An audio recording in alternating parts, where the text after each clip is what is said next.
What is going on, everybody? Today we are back with another special episode. But before we get into it, I'm going to go ahead and play the intro music. Perhaps your skills do extend a bit farther than basketball.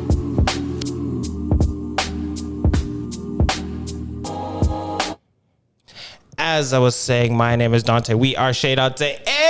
And today we are actually in studio. Well, I'm in studio, but we also have another person in studio. Who do we have here? Ruth Alexsandra. Hey. Hello. So we got Ruth Alexsandra in the studio. What's up? Last week we did the IG live. We did the IG. Also, she's live on IG right now. But last week we were supposed to meet in person. We ran into some weather troubles, you know. Yeah. So Canada probs, you know. Apparently, you're supposed to have even more Canada probs this weekend. I heard.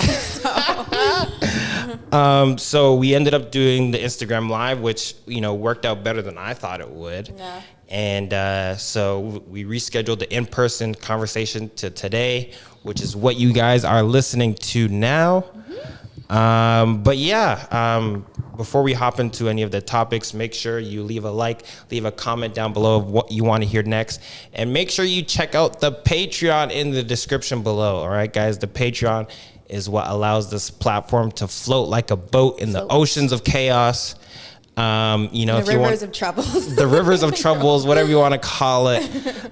You can support for the low cost of one caramel ice cap a month. That's all it costs. I know you guys buy more than one ice cap a month. I know I sure do. So, there you go. Patreon down in the description below. Now let's hop right into it. Hello. Hi. Let's hop right into it. So I guess we'll kind of just do a little bit of an intro. What Chez Dante does, what I do. So I am a pianist, teacher, composer. I feel like I'm missing one. Like there's always one that I'm missing. Like, pianist, teacher, composer, and artist. Yeah. There's literally always one that I'm like, I'm like one other thing. It's like, did you watch Game of Thrones? I have not watched it. I'm so sorry. I'm literally so sorry. Okay, I won't use that reference. Yeah. I'll scrap it for later. You guys that watch Game of Thrones know where I was going with that. I'm really sorry. Daenerys Targaryen, House of blah, blah, blah. Anyways. Yeah, so... I'm a lot of things, but I always forget that one piece of information. Yeah. So, that's basically what I do. I teach music, I play music, and I'm just in this musical space because I love it. Yeah. And that's what I do. What kind of music do you play, and what kind of music do you teach? So I play a lot more classical mixed with jazz and a little bit of Latin, and I teach pretty much an arrangement. So like whatever somebody wants to learn, I can teach them. And it's usually always up to the direction of the student, like wherever they want to go in. But I always kind of teach them the foundations. Yeah. And since I'm classically trained, the foundation for me will always be a little bit of classical. Okay. So, but I teach an arrangement, so. So when you say your foundation is classical, do you mean that when you teach, you also teach a classical foundation? Yeah, okay. More naturally, I would say it's more in a classical way. Got you. But there's also room to if the student wants to learn jazz or any kind of other. They're all universal and they're all really connected. So there isn't really anything that's too far off from each other. Yep. Unless it's screamo. Screamo piano. Is that sort of thing? Piano. Just the lowest note. Dark notes.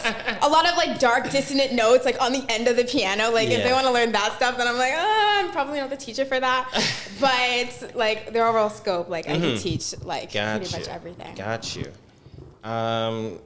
What else do we have here? So, I'll talk a little bit about myself. So we'll talk about Chez Dante. For those of you just tuning in, Chez Dante it's a metaphysical place, as I like to describe it, an underground library that's in the clouds because you gotta post it online and stuff like that. Yeah. But basically, Chez Dante is a place where I want to be able to store knowledge and wisdom and lessons and ideas. I want to be able to store them in one place so that way in the future, I can always come back and like, check out a book from the library, or, because it's public domain, anybody can come in and say like, oh, well, I was just, kind of dealing with this issue. Let me see if there's any podcasts on it or whatever it may be. So I wanted to just start this podcast and start uploading all this content and information and knowledge all into one place.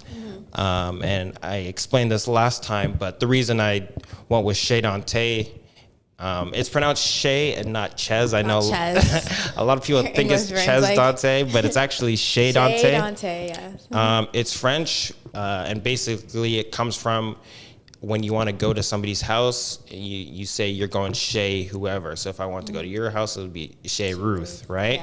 Yeah. But if you want to come to my house with all my knowledge, you got to go 𝓟There Dante. And that's where we are. So, that's basically, my backstory. I started this a year ago. We can go into that as well, or save it for later. We can get into the details. Okay.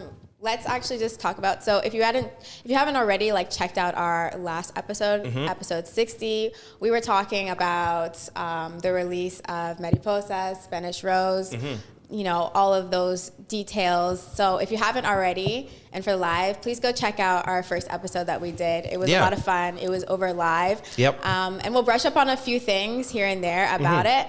But yeah, definitely go check that out. And yeah, I guess we can just hop right into it. Like, any other promotions like going on right now? Any other promotions?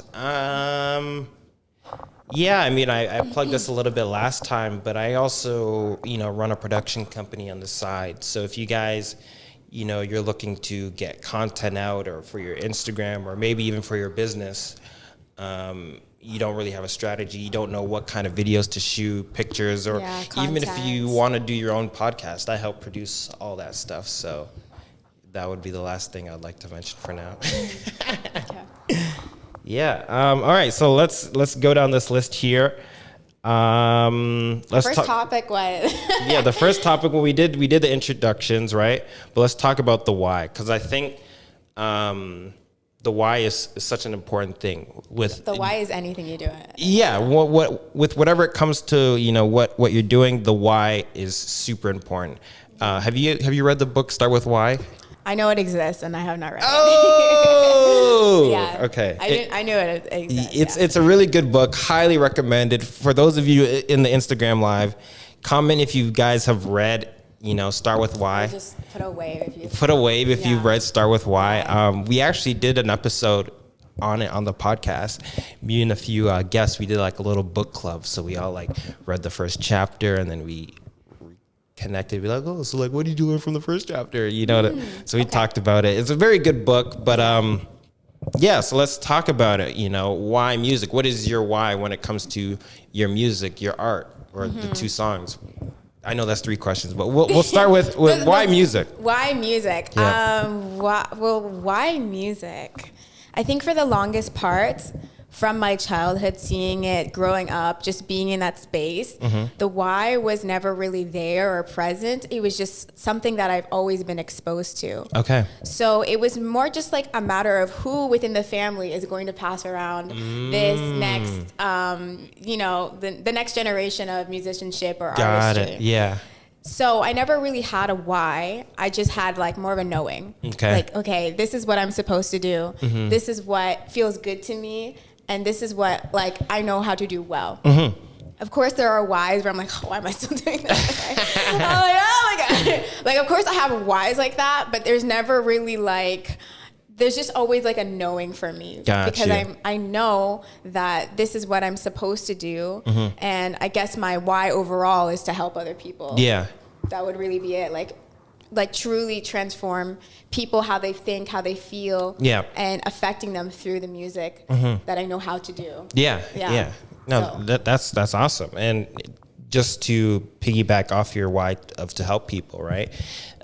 That is also kind of my why statement when it comes to this podcast, right? My why is like, I want people to be able to, while they're listening to this podcast, maybe they're driving to their job, maybe they're out for a walk or whatever, but like you can just be listening to this podcast and, you might hear one thing, right? and that one thing might trigger one thought. Exactly. And that one thought, that's my why, right? I just want the one thought of like, I never thought of it this way, or that's a good idea. Because, and we talked a little bit about this in the last episode, but whatever you manifest does kind of start in the mind. It starts with a thought, right? So it's like, depending on the quality of the thoughts, or even how these thoughts or where these thoughts are coming from, I think is like super important, right? So like I said, this podcast is like, I talk about such a wide range of topics, whether it be music, spirituality,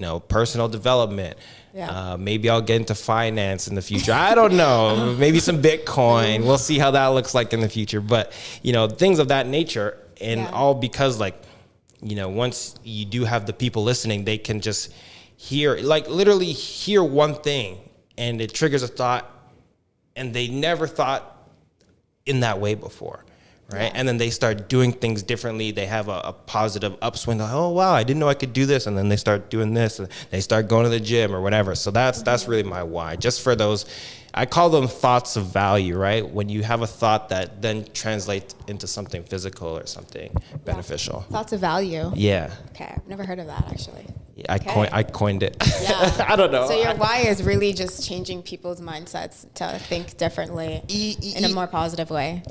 It's not specifically changing their mindset, but giving them the opportunity to change their own mind, right? So I'm just like putting the information out there, right? And not every episode you might have these thoughts, but there could just be one episode that you really resonate with, and then that's where that one thought comes from.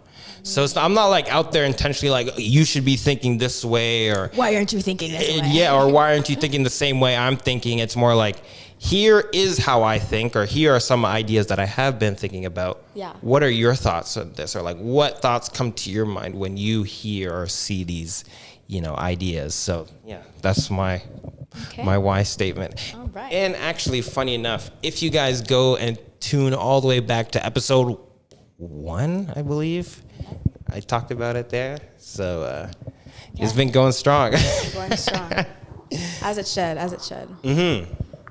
What's popping and rocking? What's popping and rocking? What's popping and rocking? How's everyone doing in the IG Live chat? Are there any questions? We can actually... We'll hop between. What is the name of the show? So this show is called Chez Dante. It's spelled CHEZDANTE. You can find it on Instagram. You can find it on YouTube. And you can listen to it on Spotify as well, because it is a podcast. So there are a bunch of episodes on there. Go check them out. If you'd like to support the platform, there's also a Patreon. But yeah, Chez Dante. I feel like we're already having questions. Yeah, we'll have to get to we'll go your back nationality, all that stuff. We'll go back and forth. Yeah. So I think the first thing that we were gonna hop right into is how to get yourself heard. Ooh, yeah, this is a very good topic. A very big topic.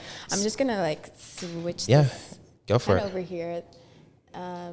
Just so we get a little bit rid of, if you just stay right there. Stay where I'm at. The light is like perfect. Okay. All right, awesome. Yes. So yeah, getting yourself heard. Now, as a musician, making music, this is one of the most important things. I feel like it's really vague. I'll just say right now. No, but I think it's super important. Like, if you're a musician, you need to be heard, right? Yes. Like, if you make music but nobody hears it, did you really make music? Did you really make music? Right? So, did you? Let's talk about it. How do you get heard? How do you get your music out there in front of ears and eyes? I think the first thing you have to do is just make the music.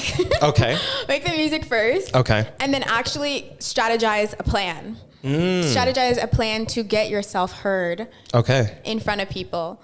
And so, like, if you fail to plan, then you plan to fail. I like to think of it like that, right? So if you have no strategy on how you're going to be heard, then you're not really going to be heard in the best way possible. You can have great, amazing, awesome music, but if nobody's hearing that, then it's just as kind of useless as bad music that's being heard. Yeah, or not heard. Or not heard, right? Like, there's not really that much difference. Yeah. So you have to strategize a way to get yourself heard. And that also means marketing, investing, like actually putting your money towards your mouth, like where your mouth is. Yeah.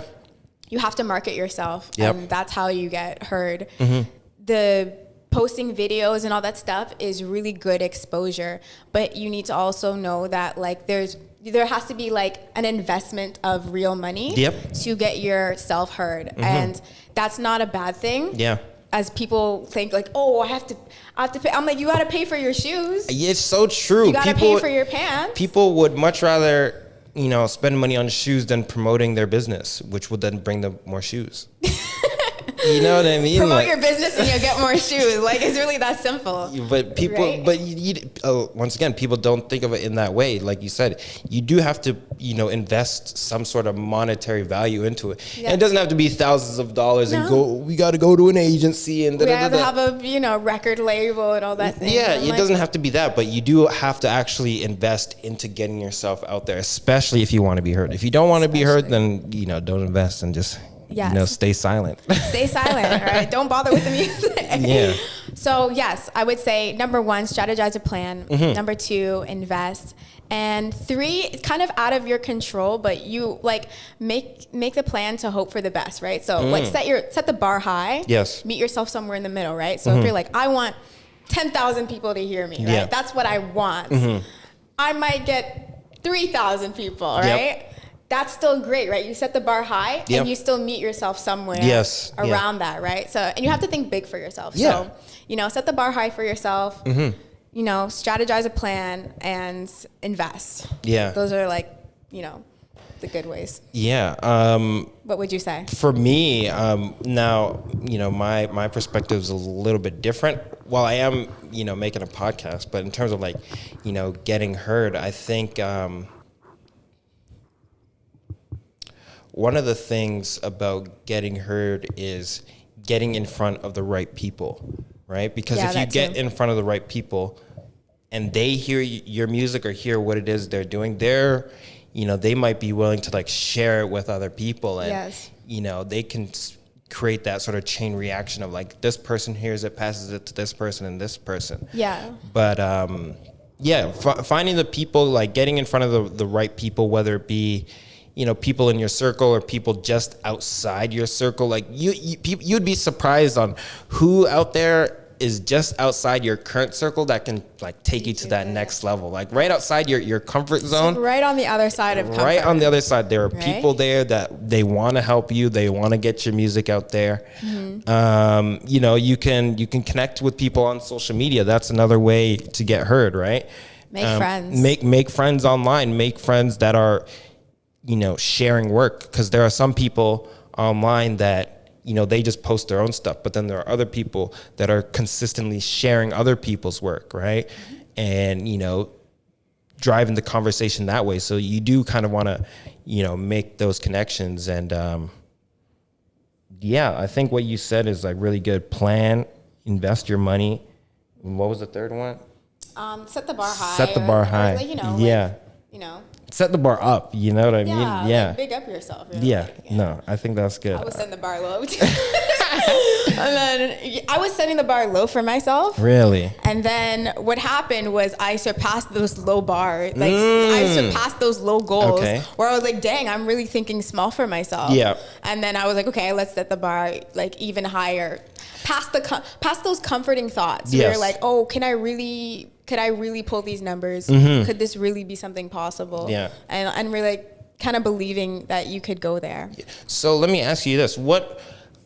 You said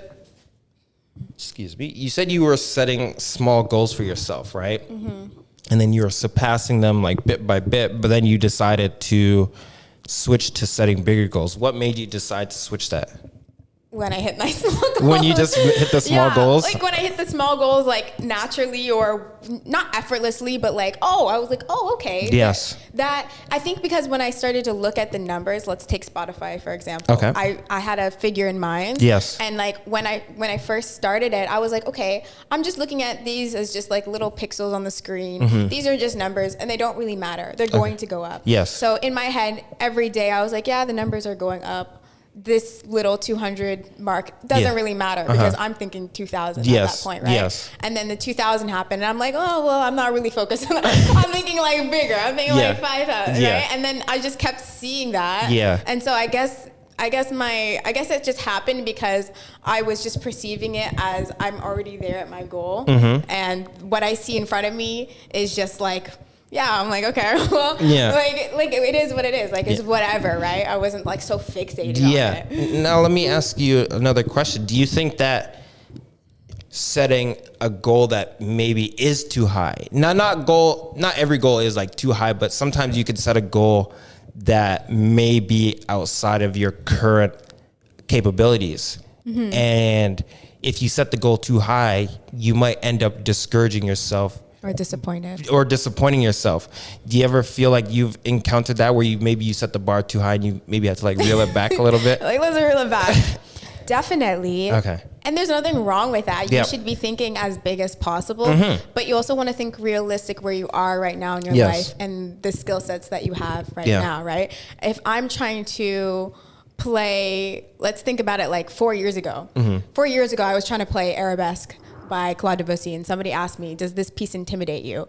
4 years ago it did. Now when I look at it, I'm like, nah, right? Interesting. But 4 years ago, I tried to do that piece, knowing that I was nowhere near the level of proficiency. So, you know, we have to be realistic with ourselves. If I tried the piece now, I could, let's be real. Like, I could definitely do it. Yes. I'm planning on doing it. Okay, yeah. Right? Like, yeah, I'm planning on doing it. But like, I'm not going to give myself like a Tchaikovsky piece when I'm not there yet. Is that like a very hard? Yeah. Okay, I just heard is he Russian? Tchaikovsky? He's Polish? I don't know. Okay. I think he's Russian. I'm going to get dragged for this, honestly. Some historical musician is going to drag me for this. It's okay. But either way, like, yes, you have to set the bar for yourself, but also like just recognize like where you're at right now. Yeah. And then just be realistic. Yeah. What are some tips you would have to set goals that are in that range? Like, do you have a metric that you're using, or do you kind of just feel it out as you're going?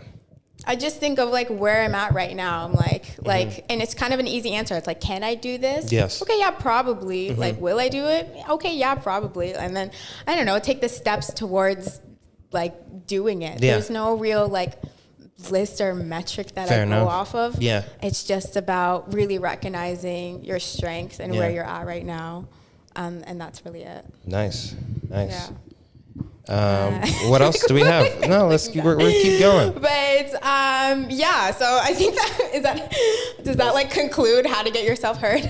Well, I think that's a good point. You know, like we're talking about it. You set your goals and you set your goals. Oh, someone asking a question? We're just like, people are just like hopping in and out of the chats. Okay. Yeah, no, but I think it does put a nice little bow on it to like, if you want to get yourself heard, like plan to get yourself heard and figure out what are some things that I can do today or in the next week or in the next month to get myself heard. And set attainable goals. Yes, exactly. Set attainable goals. Right. Set attainable goals, invest money, and believe in yourself. What was the third one? Is attainable goals? Well, set the bar high for yourself. Yeah. Invest. Yeah. Network. Yeah. Make friends. Yeah. Making friends is also super important because, you know, they talk about this in Start With Why, but the early adopters are the ones that help take you to the next level, right? Because if there's no early adopters, there's no one that actually helps bring your music to the masses, right? Because there's no one listening. So there has to be, you know, those early adopters that like, they like your stuff from early on, and they're the ones that share, and they're the diehards. They're the diehards, like, yeah. I was gonna say something, but it's irrelevant, so I'm not gonna say it. Okay. All right, we'll go to the next one. The next one was kind of what you already talked about, but like how to network. Like, people, I guess this is a really good topic because it's like saying like, how do I make friends, right? Like, how do I talk to people, or like, how do I be in these spaces? Like, and you know, some people, they just don't have the tools, or they're not aware, they don't know. Yes. And networking can be scary. Oh, it especially can if you're be. introvert, or if you are just not somebody who's very talkative. It can be like quite terrifying. Okay, so networking. the first thing first, I would say, is find something you're passionate about, and then find other people who are in that same field who are also passionate about what it is. Yeah. Because when you find those people with, like interests, you're going to be able to make that connection, right? Now, I guess it would be maybe easier said than done, but like, say you do pottery or whatever, right? You make your pots, and maybe there's a subreddit you can join. Maybe there's an Instagram page that posts like local pottery stuff. So you follow that. Right? You see who's commenting on those posts, or where's a pottery studio near me? Like check Google. Do your research. Do your research. And then the next step is literally, you have to step outside your comfort zone, right? Like everything you want is almost like on the other side. Right on the other side of your comfort zone. So like, if you want to have a friend, you have to go outside your comfort zone to like go outside and like meet someone new, right? Like you can do it online, but I think when you put the time into meeting people in real life, like those kind of connections are I think they're a lot different than the ones where they're only online. Yeah. Right? Like if you can, meet these people in person, work on a project together, or like, help them with something, and then they're more likely to help you. So I think those are really good ways to get yourself out there and start networking. And don't think like everything needs to be like super transactional. Like you can do favors for other people. People can favors and volunteer work, like those will get you so far in life. There's been like many times where I've just helped people, or I just did something. I don't really ask for anything in return. I'm actually like, I'm the one giving. And to me, that's what like fuels me, or like fills me up at the end of the day. So like try not to make everything transactional. Just like give what you can, and that's how you make more networks, because then people see you as like a giving or a trustworthy person, and they're more likely to be like in favor of you and like what you do. They're more likely to want to see you succeed, right? And when people want to see you succeed, they help you, right? So it's like I was saying, if you show somebody one of your songs, and then maybe they might be playing it just because they like the song, but they're their friend, or like maybe they go to a party like, oh, let me play my one friend's song, and those people are like, yo, give me the aux, let me play my one. But it's like you need those people in your life, because they're the ones that get your music played, or like or just it's I think networking is one of those things where it is a skill, right? It's not something that you can just start doing and be good at it, right? Like not everyone's just gonna be able to go and just talk to different people about different things. Like you do have to. It takes some time. Like I would say 4 years ago, where was I 4 years? I was doing my like office job. I was studying computer networking, and then I made the decision, let me study human networking. You know what I mean? Because I can deal with computers and understand how they talk to each other, but how do people talk to each other? And I'm still, learning. And I think the more I go out there, the more I, volunteer my services, or the more I just offer to help people, the more opportunities are there around me. And eventually people start like just bringing stuff to you, like, hey, like, you help me with this. I have this for you. You know what I mean? And you never really know. And so, just volunteer, go out there, step outside your comfort zone. And it doesn't have to be a huge step. You know what I mean? And you can step out of your comfort zone and then go back into it. It's not like you step out and then you like retreat.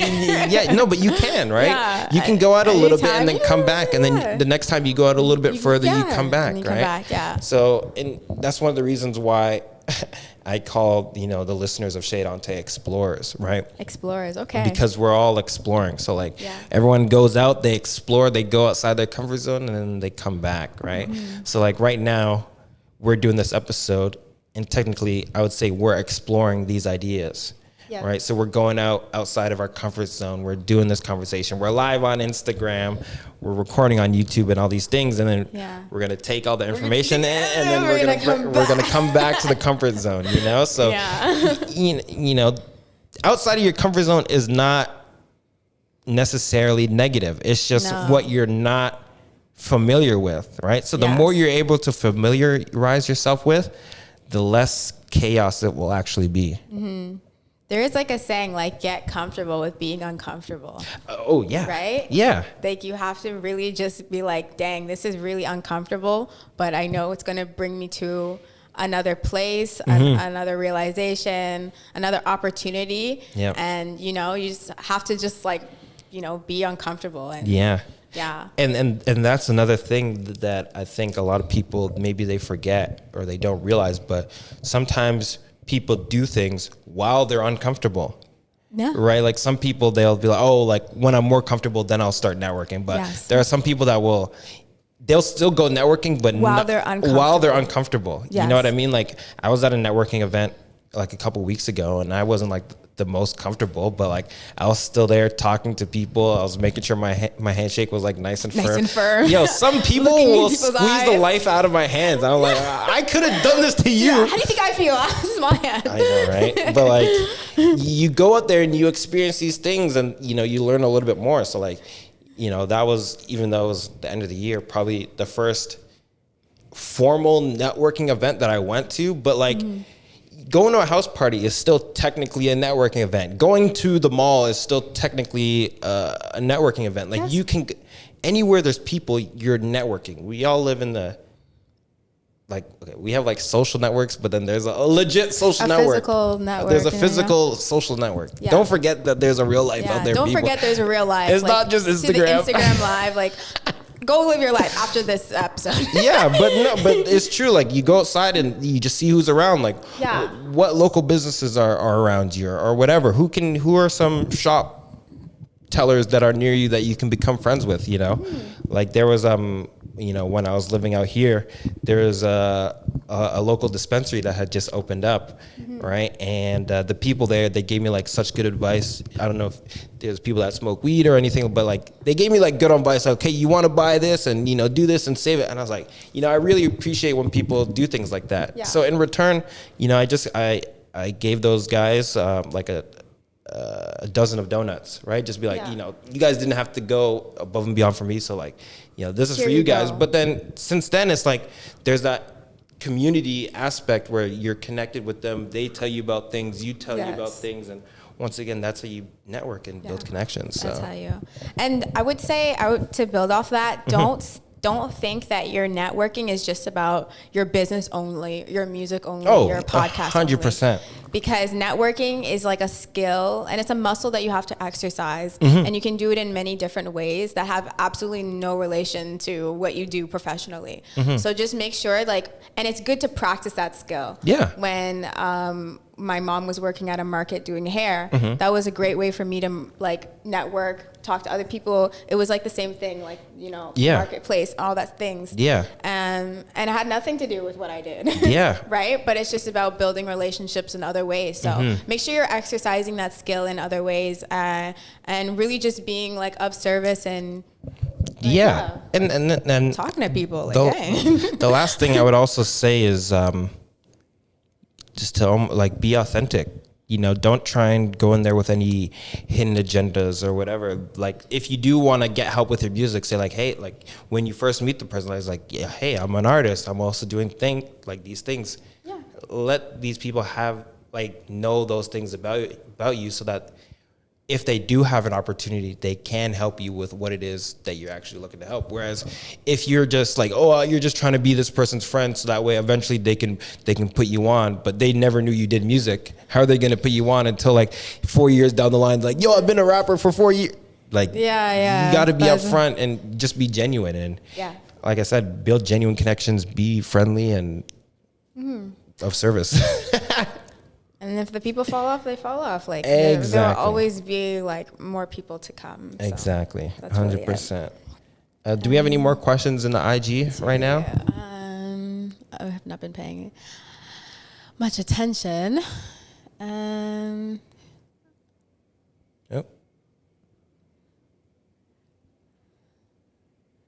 Technical difficulties. Not really any questions. Okay. To be honest, just like a lot of people that joined. Okay.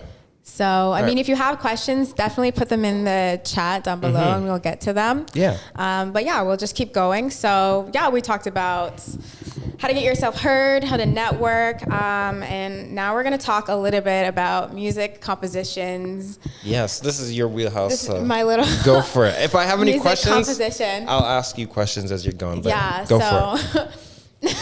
I feel like I have a butter tart in my teeth, but it's just the camera. Yeah. I think you're good. I'm okay? Yeah, you're good. Like the whole time. Like, Dante, why didn't you say anything? I didn't notice. Okay.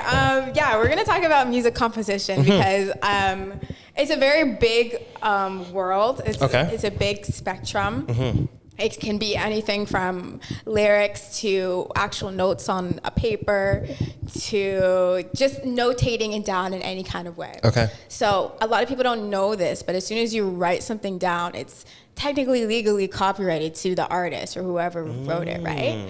So, which is always a good thing because, you know, copyright protection laws, it's like this, oh my God. It's a mess. It's a mess. Yeah. But yeah, so with music composition, and if you are an artist and you're a musician, always make sure that you in some way have copyrighted your music quite literally in a physical or digital format. Okay. This art back here is technically copyrighted. If they signed it and put their date, then it's probably down here. then it's theirs, right? Yeah. It's their original work. So you should always sign it. Always sign out, always sign off, date your music and whatever. And so, yes, if you're an artist, always make sure that you have your music in some kind of format and that it's kept safe, right? Like on a disc or drive or something, a library or something like that. A CD, like literally anything, like, and that's what constitutes something as yours or legally copyrighted. I looked at so many laws and it was it's just a mess. It's like a mess, and it's like just like there's just so much like when it comes to like intellectual property. Yeah. Like intellectual property is like your mind. Yeah. And like what you've like put out there, or what you've come up with. Yeah, like physically intellectual property. So it's crazy. So with music composition, yes, always like have it written out and always make sure your stuff is original or always credit the person that you are taking the music from, right? Okay. Especially if it's a cover or something, right? Yes. So always credit the person who did the original work. A lot of people don't know this, but like Whitney Houston's, what was it? Whitney Houston's I Have Nothing? One of her hit songs. I don't know Whitney Houston like that. You don't know Whitney Houston like that? You don't even know Whitney Houston like that. You're like, yo, what's the song? Well, I was like, what's the song? One of her hit songs is actually from Dolly Parton, and she needed to credit her on that, right? Okay. Because Whitney Houston made millions, but Dolly Parton actually made even more. Because it's actually hers.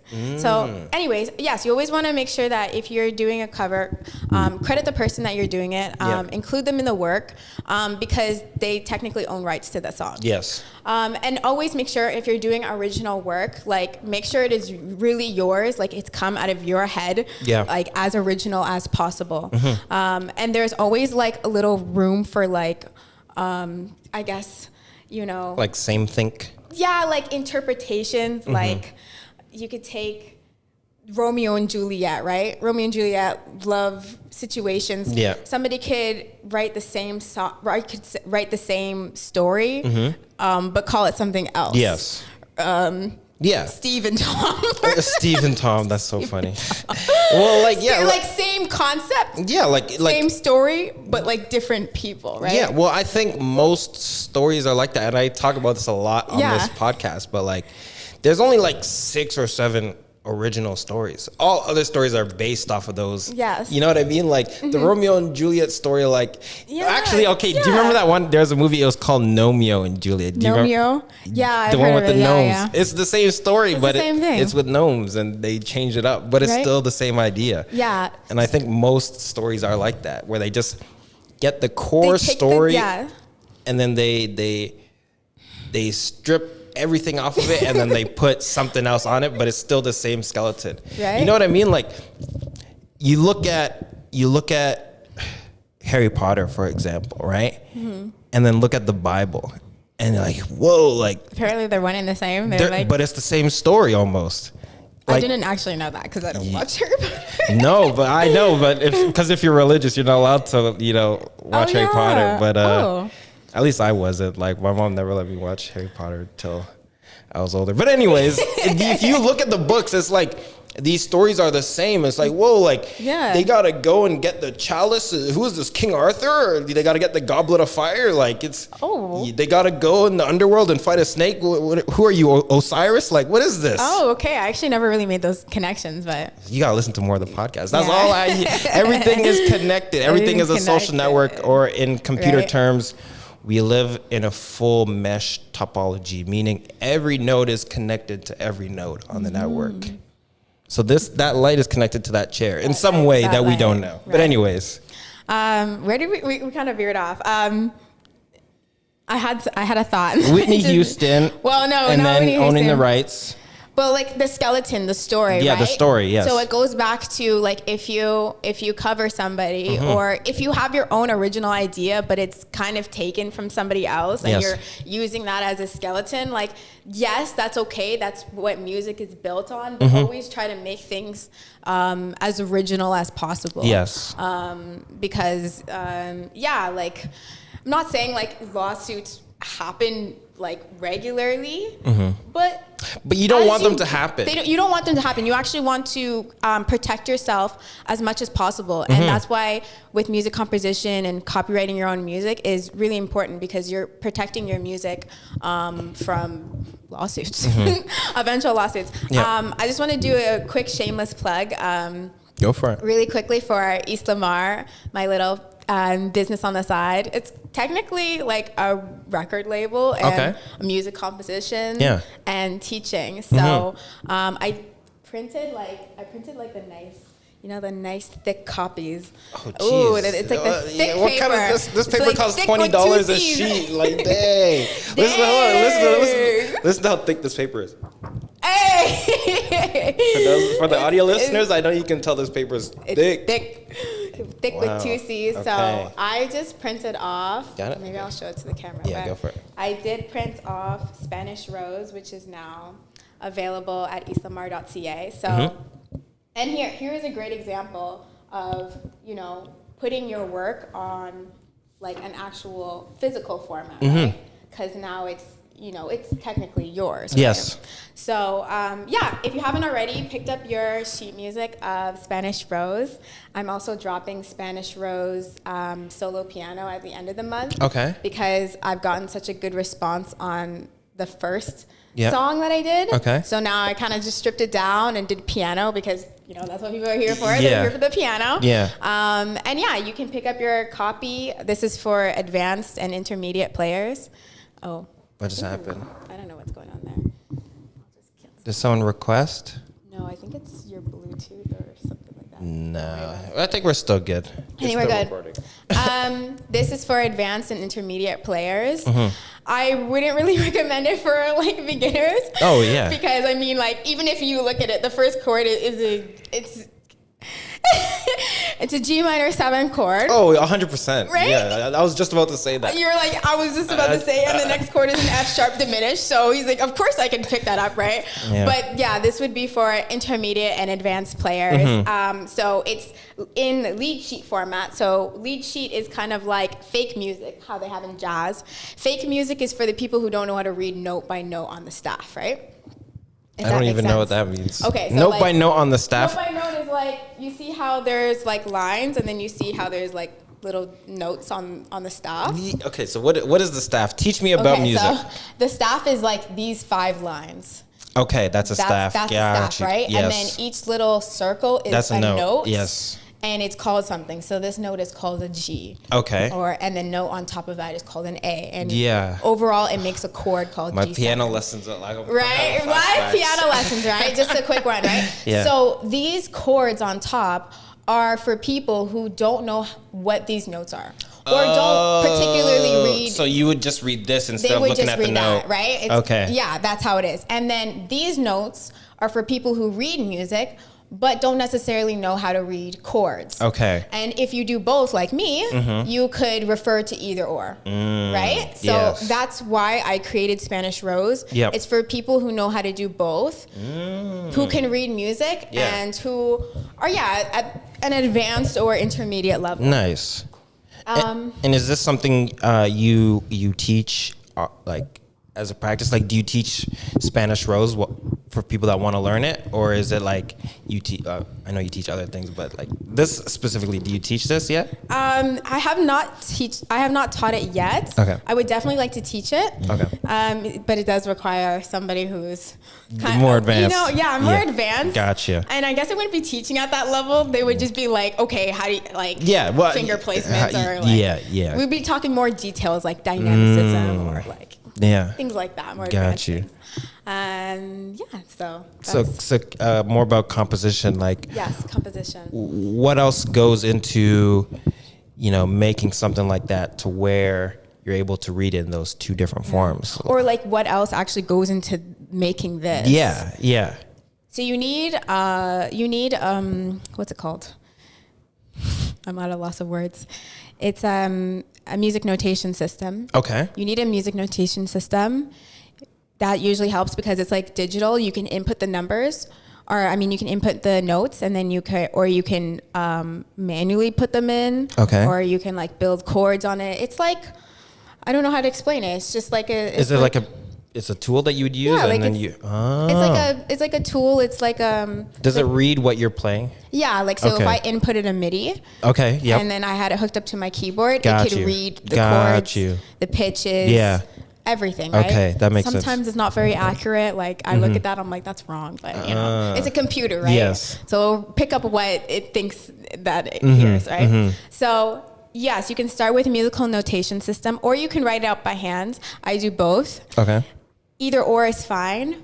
And then you just you don't need to put like your business name, like if you have a business name, put it on, but you always want to sign it off with your name. And yes. Well, that makes sense because the copyright, as you're mentioning. So, yes. So when you're coming up with this song, do you come up with the notation first, or are you playing it? It's kind of a mixture of both. It's usually the melody first, and then when I have the melody down, then the keys, and then after that comes the notation. Okay. Because then the notation is like everything's kind of set in stone. Got you. This is how I want it to sound like, and this is how I want it to be played. Got it. I was gonna say something else. Like when it comes to musical notation, and this is the part that actually is what is considered work, is that it actually takes a long time. It takes quite literally hours. Really? I mean, it's like a painting, right? Yeah. If you want to perfect it, you got to go back. You got to change things. You got to patch things up. Like that thing's wrong. This is not the actual note or something. Right. Got you. So it takes a lot of revision. It takes a lot of time. And it takes a lot of work. So you always want to make sure that when you're done your musical notation, it's to your liking, the best of your ability, so that when you do produce it or when you do publish it, the people that you're selling to or giving it away to have the best copy of your music. Got you. That's what you want, right? I think that's pretty much it for music. No, that's a good bit. And I think one of the things is like when it comes to musical composition, like most people, unless they're doing music, wouldn't really hear about these things, right? Or even like the nitty gritty, like I don't play instruments, so I've never even heard of that device that you mentioned. Musical notation system. Musical notation system, but it does make Sibelius if you like. Sibelius, that's one of them that you. That's can one use. of them. Yeah, okay, Sibelius. But like I think it's important to know that like it's not just playing the piano and then posting it, and you know what I mean? Like there's so much more that goes into it if you want to do it properly, right? And you want to do it to the best of your ability. So I think that's super important to like have those parts like there and able to be like accurately be described and be like, okay, this is what you got to do. This little piece And then once you do that, you can bring it to this stage. But before that, there's lots of work. Yeah. There's a lot of background behind the scenes work that nobody talks about. Yes. I'm not really sure why, but this is another, and I'll tie this into movies, but you're right. No one ever talks about the back work that goes into it. Like, you ever watch a movie and then the main character decides that they're like, okay, you know what? I'm gonna level up. Like, I'm gonna do well. Yes. And then the whole training is a montage. Yeah. They never show the training. Oh, you know what I mean? They show the final product. Well, they show like, okay, this is him at the 1 month mark. This is the 6th month. Now it's been a year, but you never actually see them going through that whole time. You never actually see the work that goes into it in a movie, which I find like super interesting. I think there should be a movie where the whole plot is just that. Them making the movie. No. It's just like that. Like, okay, like, for instance, like, you're watching Rocky, right? And then there's like the training montage part, and he's doing all this. What if the whole movie was just the training part, not the before, the after, but the actual work that goes into making, a good fighter? I think that'd be like a documentary. Maybe that's what a documentary is. Yeah. I don't know. I think that's what it is. Yeah, it's the nitty gritty. It's the hard things. It's the work. It's the work, and it's the small, minute details that make such a big difference, right? Yeah. I think people think that only big things make a big difference, but I think small things can also make a big difference too. Yeah. What else do we have? I think we were going to go to number 4, how to be original in a growing industry. Ooh, okay. How do you be original in a growing industry? Do you want to start? Okay, go for it. Maybe I should open up the chat. Like, if anybody, how do you be original in a growing industry? This could go for like any kind of industry that you're in, but yeah, we shall see. Yeah, if there's no comments, then you can take the floor right away. Well, I would say the first thing to being original is to be yourself, because you yourself are an original being. Unless you're a twin, but even then, twins are original beings, right? So the first thing I would say is to be yourself as best as you can, because that's how you be not like anybody else. You can be similar, but if you are yourself, that's going to be the uniqueness that you put into your art. So I think like that's one of the main things, especially like, when it comes to like doing a podcast, like, or you have to be original. You have to be yourself. You can't just be like, spitting other people's ideas or thoughts or whatever. You kind of just have to just be yourself and be okay with that. Yeah. And then that's where the originality comes from. But if you're not okay with being yourself and you're trying to be someone else, it's not going to work. It's not going to work. Your music is going to sound like their music. It's going to sound very inauthentic. And yeah. Continue to be you. People will appreciate the artist being genuine always. Yeah. People can spot when you're being a fake. Can I swear? Yeah, you can swear. I don't mind. It's going on YouTube. Swear. I don't really care. Say a fake ass hoe, but when you're being like, when you're just being fake, it's not cute. It's not original, and it's just tacky. So just always be yourself. Yeah. And if you don't know who you are, like, figure out who you are first. Or even if you don't know who you are, just state that, right? Just state that. You're like, yo, I don't even know.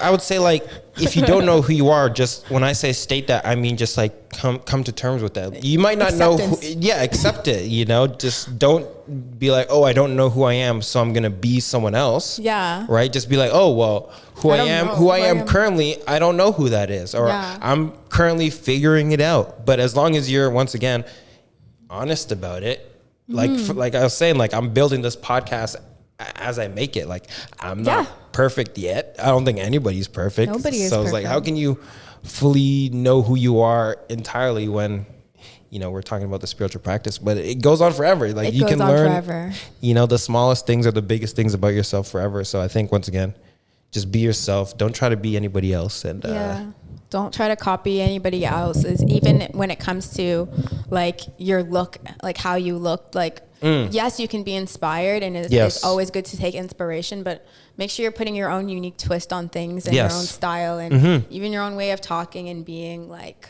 sometimes I talk like a New Yorker, but I'm not a New Yorker. Like, I like to think I'm a New Yorker, but I'm not a New Yorker. So I was like, yeah, you want to go get coffee? Coffee, yeah. And I was like, can I get the chocolate? And 2 butter tarts. And 2 butter tarts and 2 apple crumble on the side. Like, not New Yorker at all, but that's also just part of my personality. That's part of, exactly. Right? Yeah. Where that's just how I talk. Exactly. And once again, you being able to do that is more you than you not doing that. Yeah. Could you imagine if I was like, can I just get a coffee? Like, just so regular. I tried to be regular. I tried to be regular back in the day, but it's not fun. Like, no, you go to office, like, you're trying to make jokes and like nobody's having it. It's not that no one's having it. It's that like there are some jokes that you just can't say. Yeah. There's like, I'll be sitting all day like, ooh, I want to say this so bad, but you just can't because I work in the office and I have to sit down and I have to be respectful. Yeah. But, it's like once you aren't worried about that and you're just in a space where you can be yourself, like, I think that's super important. So like, don't just try and be regular. Like, just be yourself and have fun. Don't be regular. Don't be regular. Don't be regular, dog. Don't be regular. Okay. Any more questions? What would you say, like, to be, what was it, to have an original sound in a growing industry? Yeah. What else can I say? I think that's really it. Like, just know who you are. Like, embrace who you are. Like, don't shy away from who you are, how you speak. Doesn't even matter if you get criticism or some people's like, oh, I don't like your hair. I don't like your voice. And I'm like, okay. Exactly. And like, what do you want me to do with that information? Like, exactly. Like, no, it's true. Right? Like, you just have to continue being yourself and be yourself proudly and boldly and be like, this is who I am. This is my skin color. This is my eye color. Like, exactly. This is just who I am. Take it or leave it, boo. Like, no, that's really, it's really that simple, just be yourself. And because everyone's self is different, by being yourself, you'll have a unique voice. You'll have a unique sound. Like, you will want to make music that sounds different than someone else because you like different things than what other people like. Right. I was struggling with this for a while because I was like, everybody's coming out with trap music. Everybody's coming out with, I'm a bad and I love those songs, right? Yes. I'll be rocking on the way here. I was like, I'm a bad. Yeah. Those songs are great, but they're not authentic to me. Yes. And just because I listen to them, I enjoy it, doesn't mean I want to create them. Yes. And so I just have to realize, like, okay, I do classical, I do jazz. This is just what I do. Yes. I love it, and this is what really speaks to my soul.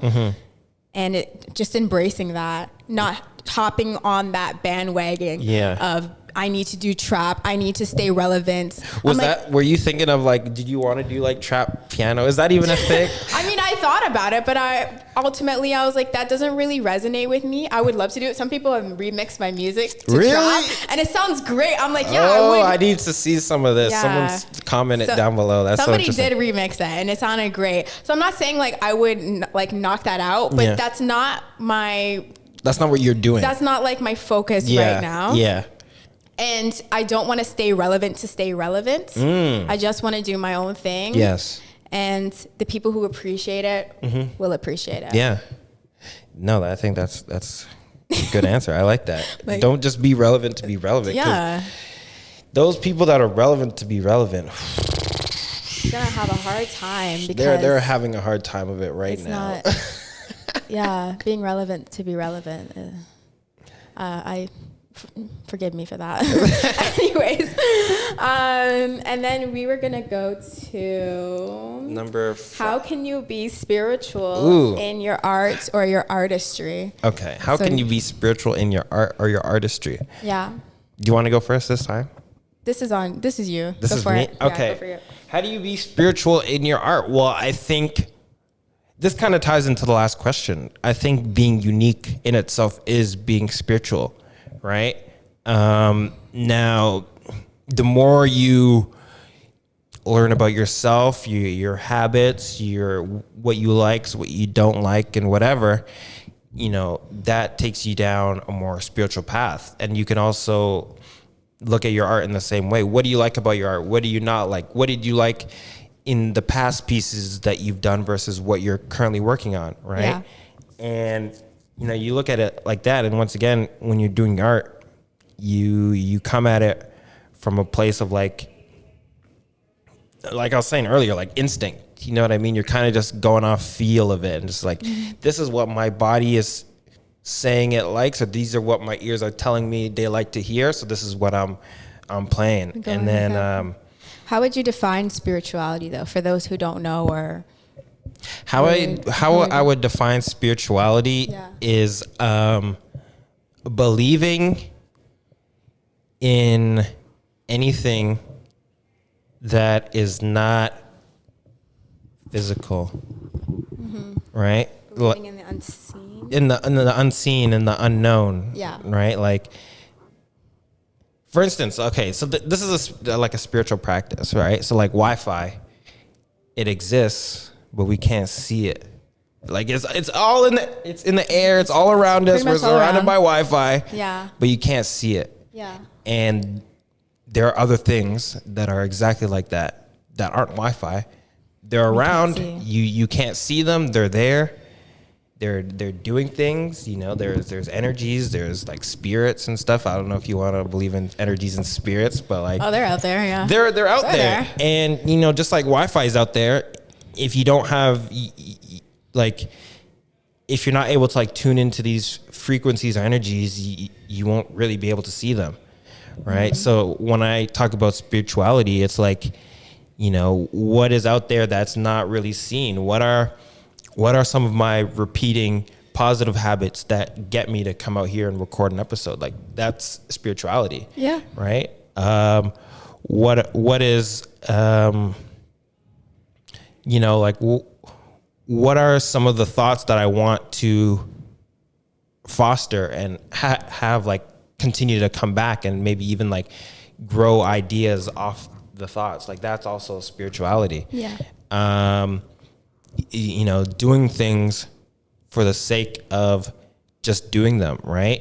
Not just like, I want to do this so I can make money, but like doing this because you love it, right? Yes. That's also spirituality. And those are things that aren't really physically tangible, but they do exist. Yeah. They're there somehow. So that's how I would define spirituality. And, to be spiritual in your music is to just be yourself, Be spiritual. Yeah. I don't know. Spirituality is interesting because there's so much to learn. Like, would you consider yourself a spiritual person? I would say now more than ever, I'm more spiritual. Okay. And that has helped me create the music today. Yeah. So I think they are one and the same, or they go hand in hand. Yeah. If you're more spiritual, then you're more in tune with yourself and what you want to create, really. Yeah.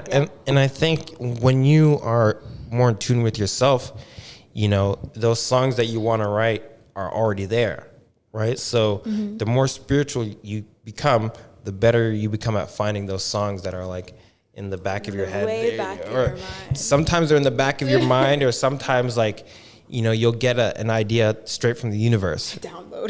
Right? Download. But you know what I'm talking about. Like, people call them downloads or whatever. Like, they can just be random thoughts. Some people, the ancient Greeks, they said, I got visited by Hermes, the messenger god, because I'm like, well then.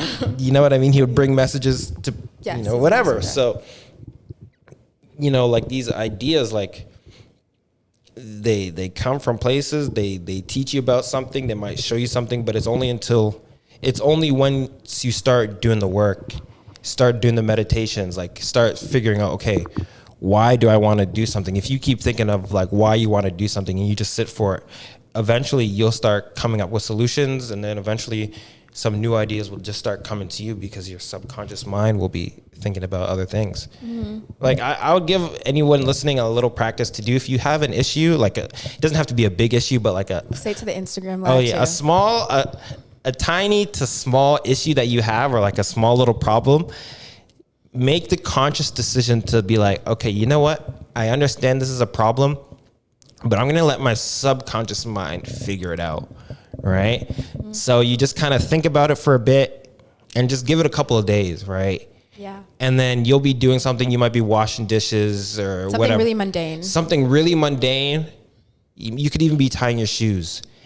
And all of a sudden, You'll get the answer. The solution will come, Yeah. right? But you have to almost get out of your own way.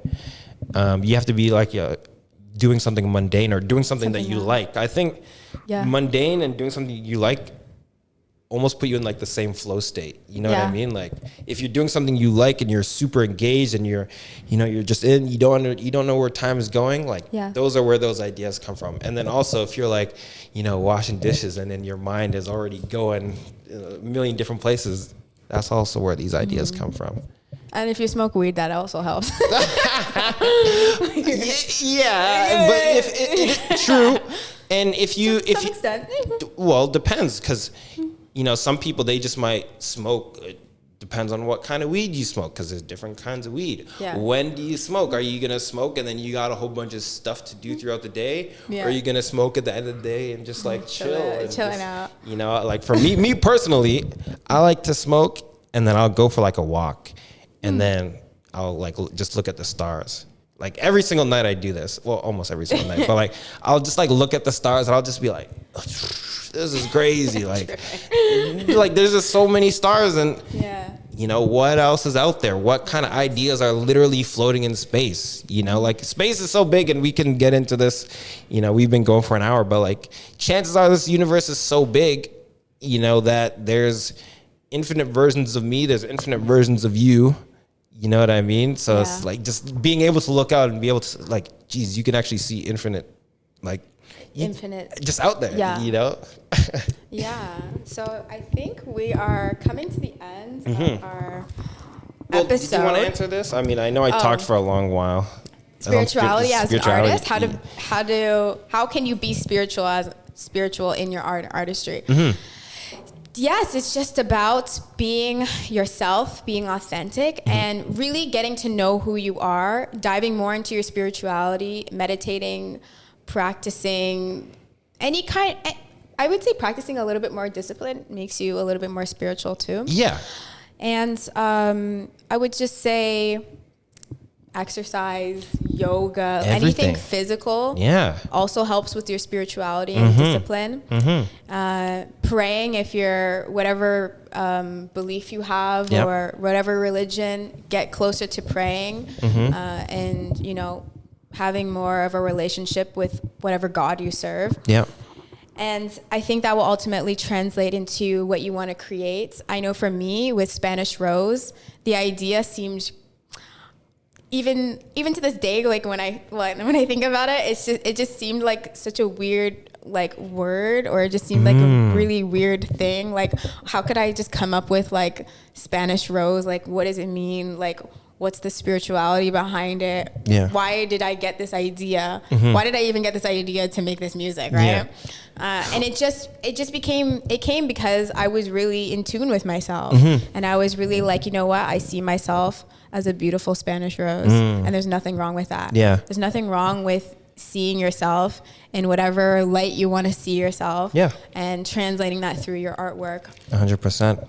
That, No, I 100%, but that's what you want. You want to see how you see yourself how you want to, portray yourself through your art. So I think that's, I agree with that. How you see yourself, like, 100%. I agree. For the longest time, I really just told myself, I want to make beautiful, sexy, exotic, bold, different, unique music. Like, I was really like intentional about that. I'm like, this is the music that I want to create. That list you just said sounds like you said it like 100 times. Like, I said it 100 times to myself. Like, that's what I was.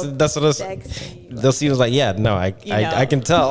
Like, bold, she said, whatever God you serve. Yeah, I was like, I just want to create like bold, sexy, like get you in your feelings and be like, what is this? Like, I don't even like, that's the music that I want to create. And that's also the feedback that I got on it. So it started really spiritual. I was just like, yeah, I'm going to make this music. And then the response was like, wow, she's so beautiful. Wow, she's so talented. She's so intelligent. Yeah.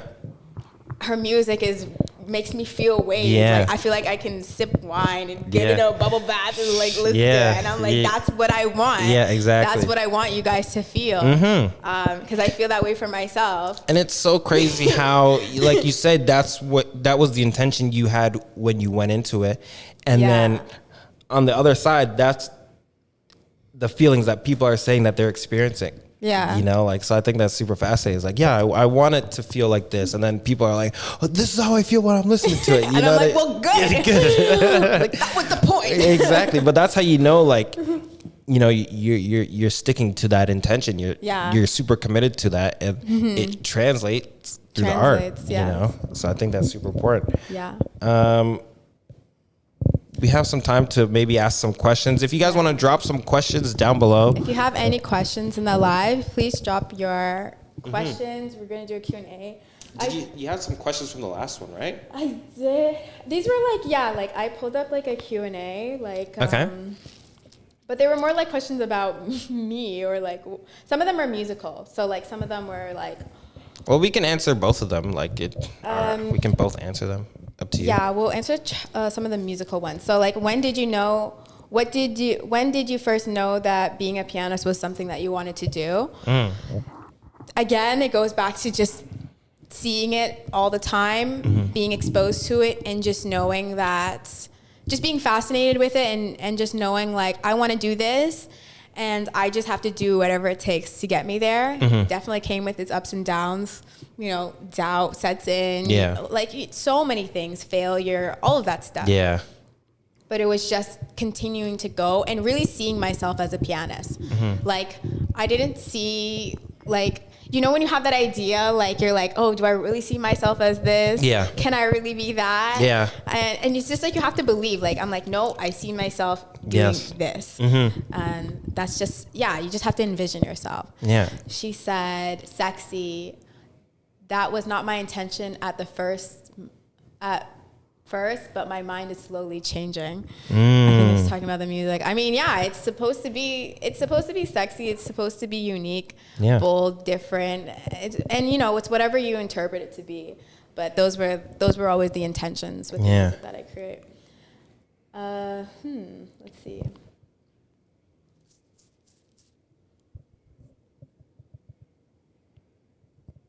Have any songs, do you have any songs that are hip hop inspired? No, because I don't do hip hop, but I appreciate it. Like, I love hip hop. Like, I love all genres of music. And I guess let me ask you, right? Who will do like a classical one and then a hip hop one? But like, if you could like collab with someone in the classical, alive or dead? Yeah, either or. Like, okay. who would it be? Like, who would be your dream? Like, I don't even know. Like, is it a feature or a collab? Who would be your dream collaboration? I wouldn't really say anybody from classical because they're all dead and old. I'll choose Beethoven. Beethoven. I mean, to be honest, like, I loved playing those songs in university and like when I was learning it, but like I never really truly connected with that. Also because I really did not like counterpoint, and counterpoint music is your notes going in opposite directions, and there's a lot of rules and there's a lot of structure in it. I never really resonated with super classical music. Okay. So just regular classical. Not regular classical, but more romanticism classical. There's different eras within classical. So I always that's where I resonated with. So I really liked Claude Debussy because he was more like imperialist, if I'm saying that right, and he was more on the surrealism of music. Gotcha. And I guess his way of composing, that's just what I resonate with most. Most of the pieces that I know how to play are actually Debussy, and he's a very, very difficult composer to study. So I would say Debussy if I could collaborate with him. Okay. And we could do a little thing there. Okay. And then, is he still alive? Is he? I don't know. What year is this? He's gone. He's been gone since 1800 Oh, or something snap. like that. Or Okay. no, I think he was born in like 19, like I don't know, 1900? Yeah, 1800. Don't clock me Jeez, for okay. my history. What about? I'm not even gonna. Is there any more questions? Music therapy says, and that's not really a question.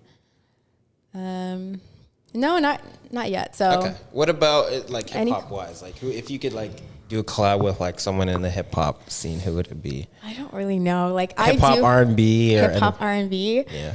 I will just say, like, I don't know if he falls within this. Maybe he's more like pop, but Bruno Mars. Okay. I don't know why. He's in there. He's a really great musician. Yeah. Like, when I see him play the drums, he can sing. He plays guitar. He plays piano. He plays piano. Yeah. And I'm like triple threat. Like, Yeah. just an incredible musician. And I would just love to like pick his brain apart and be like, yeah, because I'm always fascinated with people who play multiple instruments. Yeah. Just like multiple languages. Like Yeah. I'm like, Yeah. Super fangirling hard. fascinating. Yeah.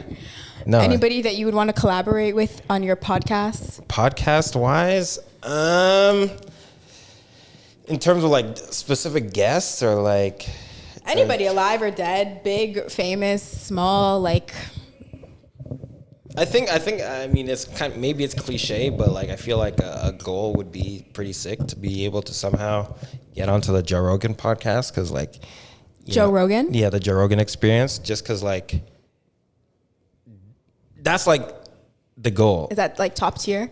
the toppest of tiers. Toppest of tiers. Yeah, like, you know, he's up there. And in terms of, yeah, I would like to do a podcast. Like, I would like to go on his podcast. Yeah. In terms of, like, people who I'd like to get on my podcast, I think one of the only people I have, like, noted down, and maybe it's random or maybe it's not, but, like, do you know who 𝜟There is?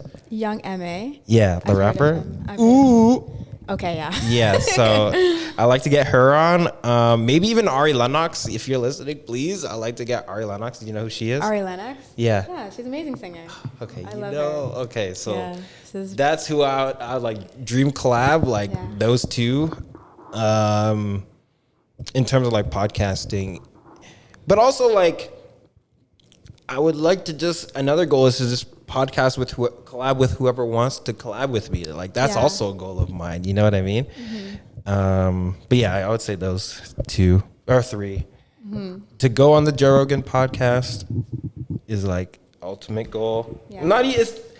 It's a big goal. Dream collab, not goal. It's a dream collab. That would be I a would dream say. come true. Dream collab to somehow do something that gets me on there, and then to get 𝜟There or Ari Lennox on the podcast would be pretty dope. Even like some comedians, Chris Rock, if they want to get on the They want podcast. to get on the podcast? I don't know. Yeah. Let me just see the chat real quick. I do all the things she just named. This is a little scary. Not really a questions. Okay. Do you only record / notate on acoustic piano, or do you use a DAW virtual instruments? So I do both. I prefer to actually do it on acoustic first. And the reason why is because when I do a DAW, or like when I do the input, I find that the notation is really off or just like not good. It's good for when I want to know a chord right away, or I just don't have the energy and the time to like figure out like what this is. Yeah. So it's great for that, but I would say like the best kind of notation is like, you know, instrumental on the piano first, and then taking to the DAW to like really clean things up and just like polish things in that kind of way. Yeah. So I would do things like that. We'll probably do like 3 more questions and then call it. Yeah. Sweet. Did your laptop die? It does this thing where I guess it did actually. No, that's not possible because this light is on. But it's okay. I didn't really have much other questions on my laptop otherwise. Well, we can take a few more questions from the chat. If you guys have any questions in the chat, let us know. Drop your questions. Hello. Hi. Where y'all from? Oh. Oh no, she did. Did it actually just die now? Yeah, it's bad. That's okay. I'm sure you've gotten like questions from your podcast. What do people usually ask you about your podcast? What do people ask me about my podcast? Yeah. Usually they just ask to come on the podcast. Yeah, They just want to be a guest, depending on like what topics. And, this is something that I'm going to be working on more, I guess, starting today or like going into 2023. But like, one of the things that I focused on this year was building the library first. And then I think what I'm going to start doing more next year is actually like promoting, cutting clips, going on other people's podcasts and really, getting out there and doing more promotion. And, you got to invest, like you're saying, to be heard, So many people were kind of like salty, but like, oh, you pay for subscribers or you pay for your streams. And I'm like, I'm investing. Yeah. Like, what? Like, don't you want to invest in yourself? Exactly. It always pays to invest. There's never there should never be a problem with investing in yourself and your craft. Exactly. How do you count the number of chords? Like, what's the difference between a 7th and a 13th? How do you count the number of chords? I don't understand that. I don't understand. Like, there's a difference. Like, how do you count the number of chords? Like, what's the difference between a 7th and a 13th? I think he means like on the piano. Like, I have no idea. Okay. Is this a piano-related question? He's like, no, it's related to piano. So I think he's thinking like, how do you count the number of chords? Like, a 7th on the scale of C major. With the 7th on the scale of C major is B, right? And then you would just kind of keep counting out like 7, 8, 9, 10, 11, Okay. 12, 13. Gotcha. Which I believe would be a B as well. So okay. All right. So they're all like compounded intervals, which means you can take the highest number and like compound it down. Okay. And compound it down. So I think that's what he means. Okay. If you say so, I have no idea. I get what he means, but I'm like, I don't really get his. He's like, yeah, like whatever, like, yeah. I'm a crate digger with an abundance of uncleared great samples. Any knowledge on dealing with samples?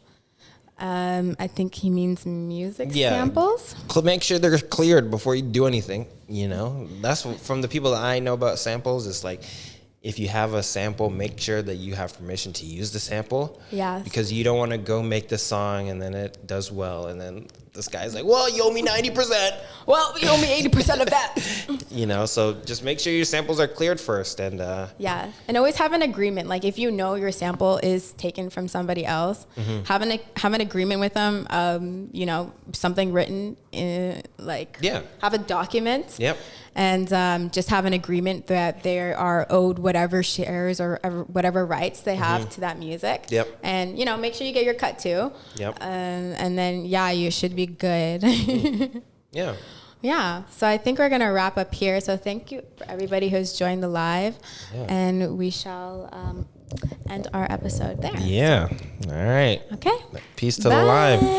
And thank you guys for tuning in to 𝓟There Dante. I hope you guys enjoyed this amazing episode really fun. Ruth Alexsandra. Hey, if you guys enjoyed this episode, make sure you leave a like, comment down below what you'd like to hear me talk about next, who you'd like to have as a guest, and once again, check the Patreon in the description below. All you got to do, or you can sign up for the low cost of an ice cap from Tim Hortons. A coffee. One ice cold coffee from Tim Hortons per month. That's all it costs, all right? So I hope you guys enjoy this episode. Let's go ahead and play the outro music. I would say play the outro. Further. I'm sorry? You said my skills extend farther than the basketball court. Farther relates to distance. Further is a definition of degree. You should have said further.